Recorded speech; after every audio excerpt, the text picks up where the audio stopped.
নমস্কার বন্ধুরা, astro connection YouTube চ্যানেলে আপনাদেরকে অনেক অনেক স্বাগত জানাই। ভাগ্য যদি সাথে থাকে তাহলে ডাঙাতেও ডিঙি চলে, এটাই কিন্তু বাস্তব সত্য কথা।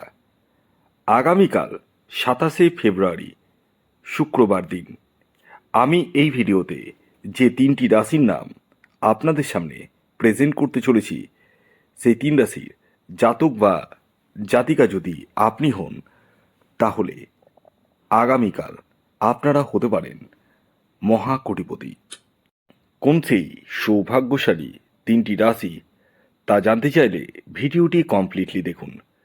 চ্যানেলে যারা নতুন রয়েছেন তারা অবশ্যই সাবস্ক্রাইব করে পাশের বেল আইকনটিকে প্রেস করে রাখুন, যাতে নিত্য নতুন ভিডিও নোটিফিকেশান আপনারা আপনাদের ফোনে পেতে পারেন।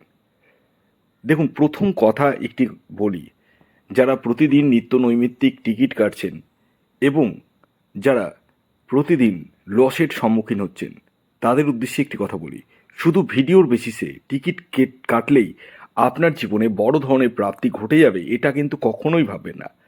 আগে দেখতে হবে আপনার নিজস্ব ন্যাকালচার বা জন্মছকে রাহু গ্রহের স্থিতি কেমন রয়েছে, কতটা শুভ রয়েছে, ডিগ্রিগত দিক থেকে কতটা স্ট্রং রয়েছে নাকি দুর্বল রয়েছে। এই বিষয়গুলো কিন্তু আপনাদের জানার প্রয়োজন রয়েছে। যাদের ক্ষেত্রে 1-2 নাম্বারের জন্য মিস হয়ে যাচ্ছে, তারা রাহু রক্ষা কবচ ধারণ করতে পারেন। হ্যাঁ বন্ধুরা, এই রাহু রক্ষা কবচ এমন এক কবচ যা আপনার অনিশ্চিত প্রাপ্তিকে সুনিশ্চিত প্রাপ্তিতে পরিণত করতে সহায়তা করে। তাই আর দেরি কিসের, এখনই কল করুন এই হোয়াটসঅ্যাপ বুকিং নাম্বারে। খেয়াল রাখবেন, এটি অনলাইন সার্ভিস এবং এটি ফ্রি সার্ভিস নয়। আগামীকাল 27 ফেব্রুয়ারি সূর্যোদয় কখন হচ্ছে, সূর্যাস্ত কখন যাবে, কী তিথি থাকছে, নক্ষত্র কী থাকছে এবং রাহুকাল কখন শুরু হবে এবং শেষ কখন হবে, জেনে নেওয়া যাক। আগামীকাল 27 ফেব্রুয়ারি 2026 সূর্যোদয় হচ্ছে ভোর 6টার সময়, আর সূর্যাস্ত যাচ্ছে বিকেল 5টা 39 মিনিটে। আর আগামীকাল একাদশী তিথি থাকছে এবং তারপর দ্বাদশী। শুক্লপক্ষ থাকছে, আয়ুষ্মান যোগ থাকছে এবং সৌভাগ্য যোগ থাকছে। আদ্রা নক্ষত্র থাকছে এবং পুনর্বসু নক্ষত্র থাকছে। বণিজকরণ থাকছে এবং বৃষ্টিকরণ থাকছে।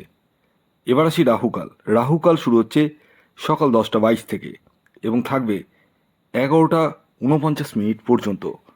অর্থাৎ সকাল 10টা 22 থেকে 11টা 49 মিনিটের মধ্যে কোনো ধরনের টিকিট কাটা বলুন, কোনো কিছু কেনাকাটা বলুন, কিছুই কিন্তু করা যাবে না। এই টাইমটিকে আপনাদের প্রত্যেককে অ্যাভয়েড করতে হবে। অর্থাৎ আগামীকাল 27 ফেব্রুয়ারি শুক্রবার দিন আমি আপনাদেরকে এখন তিনখানা যে রাশির নাম বলবো, সেই রাশির মধ্যে যদি আপনার রাশির নাম পড়ে যায়, তাহলেই যে আপনার জীবনে নিশ্চিত প্রাপ্তি ঘটবেই, এটা কখনোই ভাববেন না। এটি আমি আপনাদেরকে বারবার মেনশন করে দিচ্ছি। তো যাই হোক, আসুন এবার আমি একে একে সেই তিনটি রাশির নাম এবং তাদের টার্গেট নাম্বারটি বলে দিই। প্রথম যে রাশির নাম বলবো, যে রাশি আগামীকাল 27 ফেব্রুয়ারি শুক্রবার দিন হঠাৎ বা আকস্মিক অর্থপ্রাপ্তি ঘটতে চলেছে, সেটি হচ্ছে তুলা রাশি। হ্যাঁ, ঠিকই শুনেছেন, আপনি যদি তুলা রাশির জাতক বা জাতিকা হন এবং আপনার ন্যাকাল চাটে রাহু গ্রহের স্থিতি শুভ থাকে, বর্তমান দশা অন্তর্দশা সাপোর্ট করে, তাহলে আপনারা কিন্তু হতে পারেন মহাকোটিপতি। আগামীকালের আপনাদের ইন জেনারেল যে টার্গেট নাম্বার উঠে আসছে, সেটি হচ্ছে 6। খেয়াল রাখবেন, এই টার্গেট নাম্বারটি ইন জেনারেল অর্থাৎ প্রত্যেক তুলা রাশির জাতক ও জাতিকার জন্যই প্রযোজ্য। দ্বিতীয় যে রাশির নাম বলবো, যে রাশি আগামীকাল 27 ফেব্রুয়ারি শুক্রবার দিন হঠাৎ বা আকস্মিক অর্থপ্রাপ্তি ঘটতে চলেছে, সেটি হচ্ছে বৃষ রাশি। হ্যাঁ, ঠিকই শুনেছেন, বৃষ রাশির জাতক বা জাতিকা যদি আপনি হন এবং আপনার ন্যাকাল চাটে রাহু গ্রহের স্থিতি শুভ থাকে, বর্তমান দশা অন্তর্দশা সাপোর্ট করে, তাহলে আপনারা হতে পারেন মহাকোটিপতি।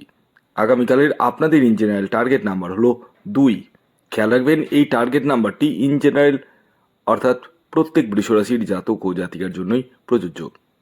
এবার সর্বশেষ 3 নম্বর যে রাশির নাম বলবো, যে রাশি আগামীকাল 27 ফেব্রুয়ারি শুক্রবার দিন হঠাৎ বা আকস্মিক অর্থপ্রাপ্তি করতে চলেছে, সেটি হচ্ছে কন্যা রাশি। কন্যা রাশির জাতক বা জাতিকা আপনি হলে আগামীকাল আপনারাও কিন্তু হতে পারেন মহাকোটিপতি। আগামীকালের কন্যা রাশির জাতক ও জাতিকার ইন জেনারেল যে টার্গেট নাম্বার উঠে আসছে সেটি হচ্ছে 5। খেয়াল রাখবেন এই টার্গেট নাম্বারটি ইন জেনারেল অর্থাৎ প্রত্যেক কন্যা রাশির জাতক ও জাতিকার জন্যই প্রযোজ্য। তো এই ছিল আজকের ভিডিও। যদি ভিডিওটি ভালো লাগে অবশ্যই লাইক করে দিন, শেয়ার করে দিন, সাবস্ক্রাইব না করে থাকলে সাবস্ক্রাইব করে পাশের বেল আইকনটিকে প্রেস করে দিন, যাতে নিত্য নতুন ভিডিও নোটিফিকেশন আপনারা আপনাদের ফোনে পেতে পারেন। ধন্যবাদ।